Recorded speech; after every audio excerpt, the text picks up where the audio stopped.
Hi, I'm Aidan Brown, and this is Claire Myhill. Welcome back to Medical Matters, another Black and Brown media production. Today's an amazing opportunity for us to engage with somebody who actually knows about mental health, dealing with stress, dealing with anxiety. In South Africa, we have a lot of charlatans and fly-by-night medical specialists and mental health specialists, people that frankly aren't qualified to do the job.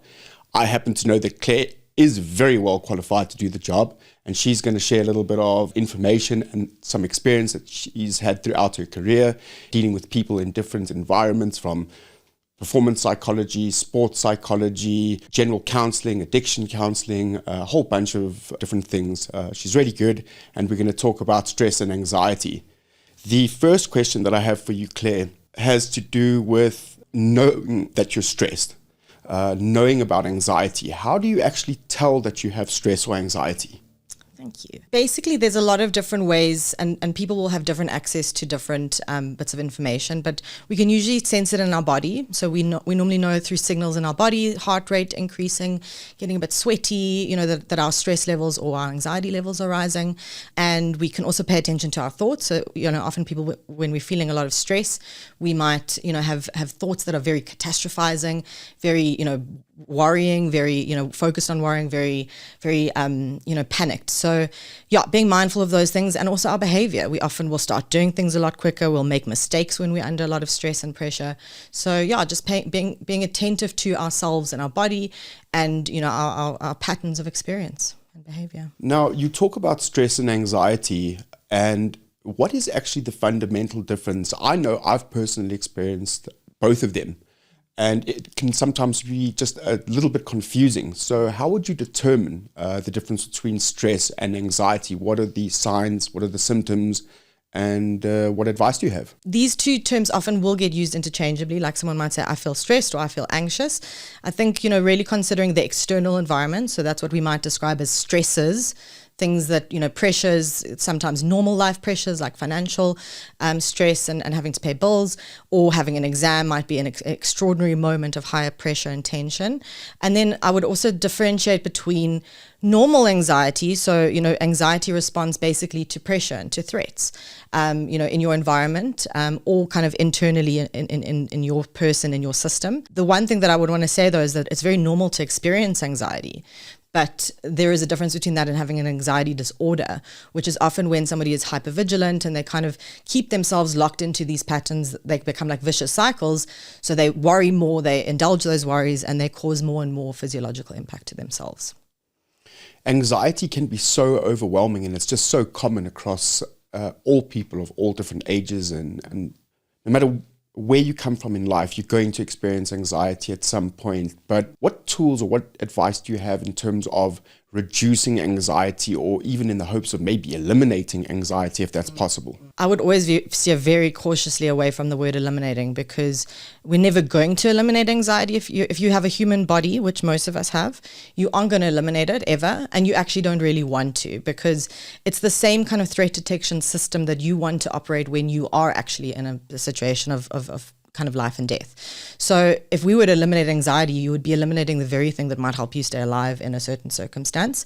What I would say is more helpful is focusing on managing anxiety, being mindful about our stress levels and our anxiety levels, whether that is, going to therapy, whether it is getting medication, but basically learning to tolerate our anxiety, increasing our window of tolerance so that we can basically experience more pressure without, breaking apart and being burnt out and losing it.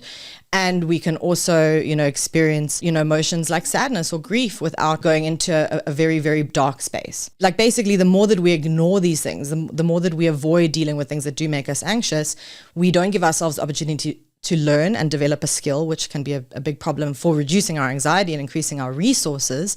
But we actually also then make the anxiety grow because it will seem more like a threat. So in other words, if we run away from the scary dog, which was actually a little, Maltese poodle that just wanted to give us some licks, then we might reinforce this fear we have in dogs. So, working through these things, if it's very severe anxiety with a therapist, is a very important thing, not doing it on your own. So basically, just to sum it up, anxiety is about how we perceive threats in our environment. So we then need to sometimes consider whether that threat is as big a threat as we're perceiving, and sometimes we need to increase our resources to meet those threats. Wow, that's quite a lot of information. I would like to know about interpreting signals and understanding things like anxiety or pressure or depression. These can be very confusing, and to understand these things about yourself is actually a superpower. And I would like to know about what advice you might give to someone in terms of interpreting signals, understanding the moment correctly in terms of your psychological profile in that moment or under those conditions. What advice would you like to give? Yeah, so I mentioned the threat detection system. So that's, they're all very instinctive responses. So basically, it's very difficult to override these things because our nervous system responds to these threats or what it perceives as threats. So when that is a matter of life and death, so in other words, when it's a lion, we want it to work that way. We want to be able to respond in a instinctive, quick way. When we are seeing things basically as lions, but actually it's a little kitty cat. So in other words, learning when, let's say somebody leaves us out, or we're getting a bit bullied, or, we're disappointed in something, those things we might experience as a lion, especially if we don't have the support and we don't process something that might be very stressful or even traumatic. But learning to say, well, that actually was just a kitty cat. We thought it was a lion, but it was just a shadow. We might get hurt, like we might feel that bruise, but our life is not in danger. So, learning to really understand your body and its signals, learning to understand, what is going on when, our heart's increasing and what the point of that is, which is to help us, fight. It puts us in fight or flight mode, essentially. It's a very physiological thing, but it shuts down certain parts of our body. It shuts down our digestive system. It shuts down the part of our brain that is responsible for logical, rational thought as well. So, we've got to learn when something is a kitty cat to not respond like it's a lion, to bring ourselves back to calm. It's easier said than done for some people when they've had a traumatic experience. And then learning sometimes when we actually are getting triggered by things that aren't even there. So some people, without understanding that it's anxiety, might think they're having a heart attack because they're responding to pressure. So being able to contextualize that can be a very powerful thing for people. That's excellent advice. I think those are some great tools for people to be able to use and understand. I would just like to ask, I understand that there's obviously a problem with just avoiding things that make you anxious. You could just kind of stick your head in the sand and not do much and not engage with the world much. And I know that's a problem, but exactly why is that a problem? Why is it an issue to just completely avoid things that make you anxious? There's two main kind of issues to it. The first thing is that you might be ignoring warning signals that really do need to be attended to. So for example, if we compare our psychology as a human being to a car, let's say the engine light goes on, or there's cars driving around us.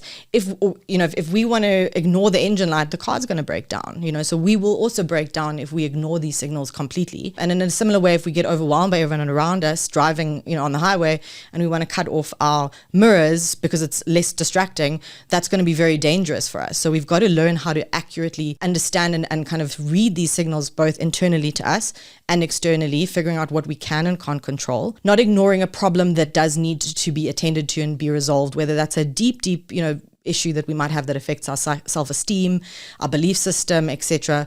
Or if it's just a misunderstanding, sometimes people's behaviors we can, interpret in a wrong way. So really contextualizing those things is a very, very critical thing. The other thing is that exactly what I was saying, that it increases the fear, or it increases the anxiety. So we don't just, obviously not develop and learn skills. If I'm scared of public speaking and I just don't go and do the scary thing, then I'm never going to get better at it, and I'm going to make it a bigger and bigger threat every single time I avoid it. So sometimes that tolerance and learning to expose ourselves to the things that make us a bit scared when it's not something that is posing us danger critically is a very important thing.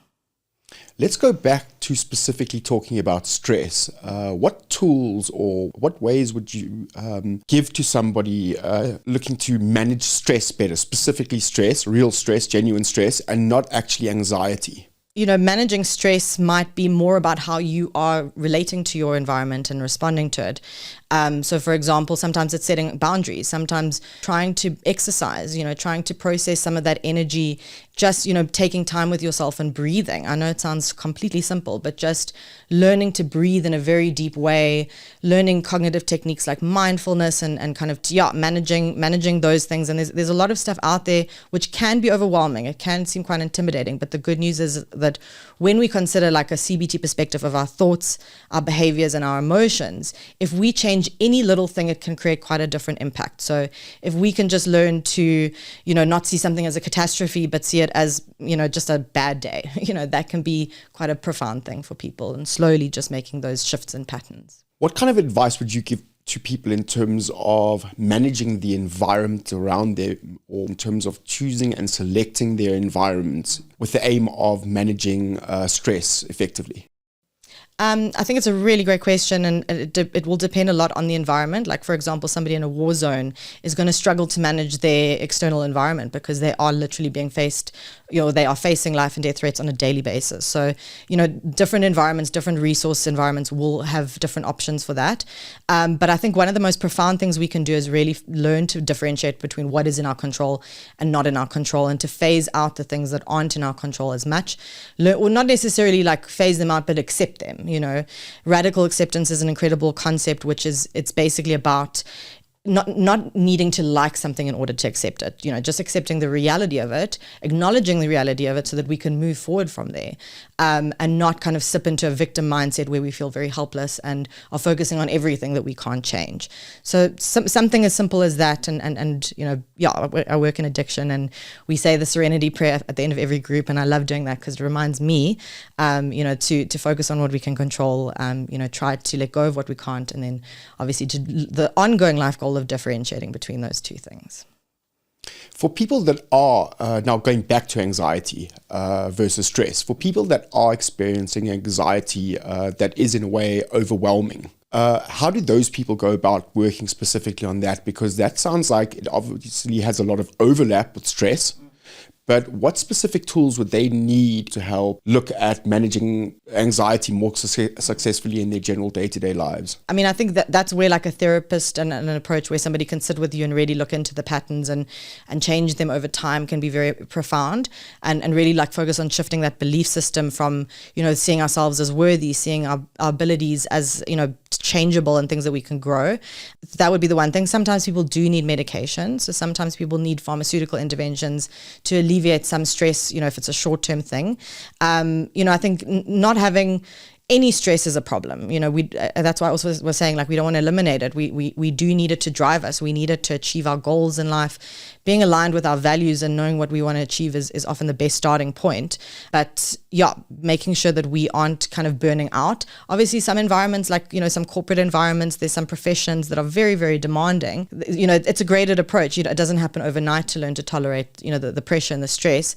But the big thing as well is to know your limits, to rest well, to know that there's different types of rest, to set those boundaries and do your best to navigate the pressures and the need to be a human being. Given South Africa's difficult socioeconomic conditions, many people, in fact, most South Africans, have very little control over their environments. They're actually not able to manage their environments almost in any way. What advice would you give to those people? Yeah, I think there's a lot of people that are really dealing with very scarce resources, and it's very scary to think of that. I think the main thing is to find whatever resources you are able to find, like whether it is an environment that has a clinic, whether it's at university where there's counselling, checking what your medical aid, if you are lucky enough to be on medical aid is a big thing, and which isn't also to say that everything of value can be found within a psychological space, like having community leaders, having people that you can trust and have safety with, like having a good friend, it can do an incredible amount to manage stress, to manage our well-being. So, I don't think it needs to be an all or nothing thing where you either are like able to access psychology or therapy, or you are in deep trouble and not able to grow. A lot of people do have access to social media these days, and there are incredible resources out there. If you can access a library, there might be, ways and tools that are in books that you can read. So I think, we've been studying this stuff, for a long time. So there should be somewhere, somehow, there should be things available for most people.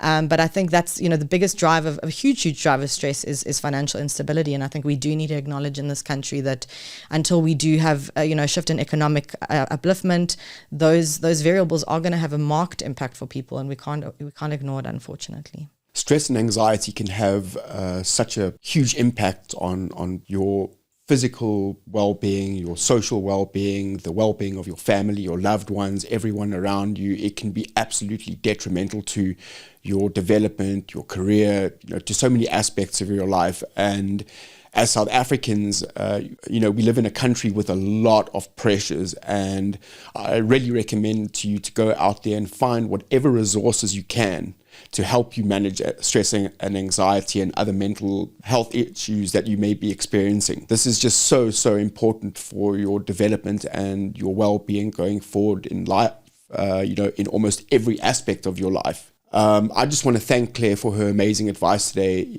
She's been an incredible guest, and maybe just in one or two lines, if you have any final pieces of advice or one or two final thoughts that you'd like to add in before we close out. I think a lot of it is, very normal, like a lot of the stress we do experience. And I think just normalizing that is important. So much of the problems actually come from the shame and judgment we feel when we do struggle. So it's a very normal thing to struggle. And we've kind of got to find a balance and embrace like a paradox, if you know what that means, between having compassion for ourselves, like learning to love ourselves, because that's not easy for everyone, and then holding ourselves accountable to become a slightly better version of ourselves every day. I think it's really important to also remember to seek a mental health professional very carefully. In my opinion, they should all be Health Practitioners Council of South Africa registered. Is this correct? Yeah, I mean, most registered counsellors are also underneath the HPCSA. There are a few bodies, and there are things like coaches, but those options will obviously have less regulation. So the most regulated will be HPCSA professionals, but it doesn't mean that, if someone can't access that, then they can't access support.